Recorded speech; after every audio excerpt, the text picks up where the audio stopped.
নমস্কার বন্ধুরা, আমি সোনালী। আপনাদের আরো একবার স্বাগত জানাই জাস্ট রান্না বাই সোনালীর পক্ষ থেকে।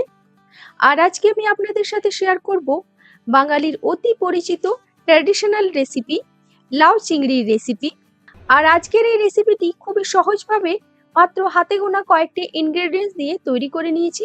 তাহলে চলুন আর দেরি না করে আজকের আমার এই রেসিপিটি ঝটপট করে দেখে নিন।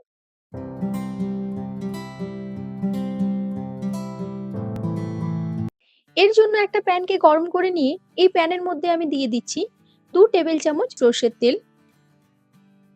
আর তেলটা একটুখানি গরম হয়ে গেলে আমি এর মধ্যে দিয়ে দিচ্ছি 1/4 টিস্পুন পাঁচফোড়ন। তার সাথে এখানে একটা তেজপাতাকে 2 টুকরো করে দিয়ে দিলাম। আর দিয়ে দিচ্ছি 2টো শুকনো লঙ্কা। আর এই ফোড়নটা একটুখানি ভাজা হয়ে গেলেই এর মধ্যে দিয়ে দিচ্ছি পেঁয়াজ কুচি।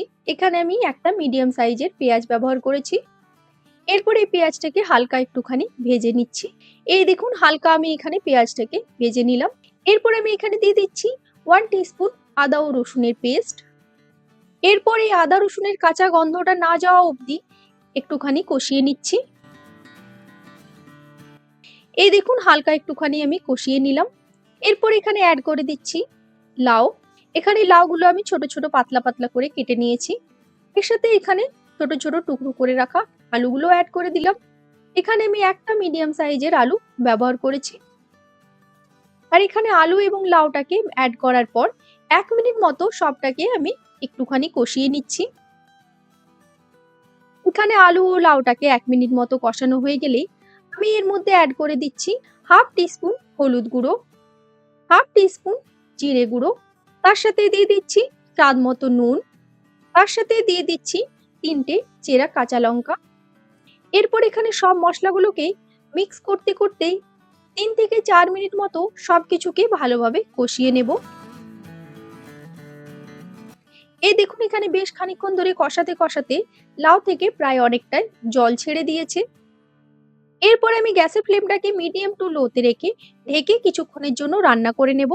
এখানে কিন্তু লাউ থেকে অনেকটাই জল ছেড়ে দিয়েছে, তাই আর আমি এখানে কোনো রকম জল অ্যাড করব না। মিডিয়াম ফ্লেমে এটাকে ঢেকে রান্না করে নিলেই কিন্তু লাউটাও সেদ্ধ হয়ে যাবে। আর ওইদিকে যতক্ষণ লাউটা সেদ্ধ হচ্ছে, আর দেখুন এখানে আমি নিয়ে নিয়েছি 200 গ্রাম চিংড়ি মাছ। এই মাছটা আমি ভালো করে পরিষ্কার করে তারপর ধুয়ে নিয়েছি। এরপর এর মধ্যে দিয়ে দিচ্ছি 1/2 চা চামচ হলুদ গুঁড়ো এবং স্বাদ মতো নুন। এরপর এই নুন হলুদ দিয়ে মাছটাকে ভালোভাবে ম্যারিনেট করে নিচ্ছি। আর এখানে যেহেতু মাছের সাইজটা একটুখানি বড় ছিল, তাই আমি সামনের দিকের মাথার অংশটা এবং পেছনের দিকের অংশটা বাদ দিয়ে দিয়েছি। এরপর একটা প্যানকে গরম করে এর মধ্যে দিয়ে দিচ্ছি 2 টেবিল চামচ সরষের তেল। তেলটা গরম হয়ে গেলেই আমি এখানে দিয়ে দিচ্ছি নুন হলুদ মাখিয়ে রাখা চিংড়ি মাছগুলো। তারপর মাছগুলো একটু হালকা নেড়ে চেড়ে ভেজে তুলে নিচ্ছি। চিংড়ি মাছ বেশি ভাজলে শক্ত হয়ে যায়, তাই খুব একটা ভাজবার দরকার নেই এখানে।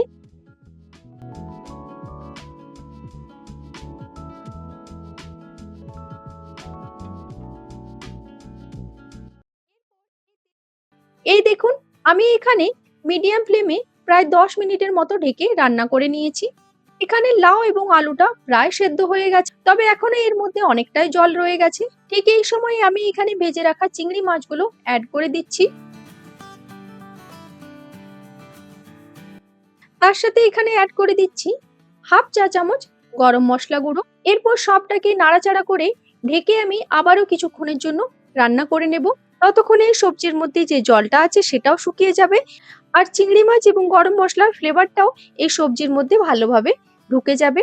এই দেখুন আমার এখানে লাউ চিংড়ি তৈরি হয়ে গেল। খুবই কম ইনগ্রেডিয়েন্টস দিয়ে তৈরি করা হয়ে থাকলেও এর স্বাদ কিন্তু অপূর্ব। গরম ভাতের সাথে এটা খেতে কিন্তু খুবই অপূর্ব লাগে। তাহলে আপনাদের কেমন লাগলো আমার আজকের এই রেসিপি, তা আমাকে অবশ্যই লিখে জানাবেন। আর আমার আজকের ভিডিওটি যদি ভালো লেগে থাকে তাহলে অবশ্যই লাইক, শেয়ার এবং সাবস্ক্রাইব করবেন। আর পাশে থাকা বেল আইকনটি প্রেস করতে কিন্তু একদম ভুলবেন না। ভালো থাকবেন, সুস্থ থাকবেন। আমার আজকের এই ভিডিওটি দেখার জন্য ধন্যবাদ।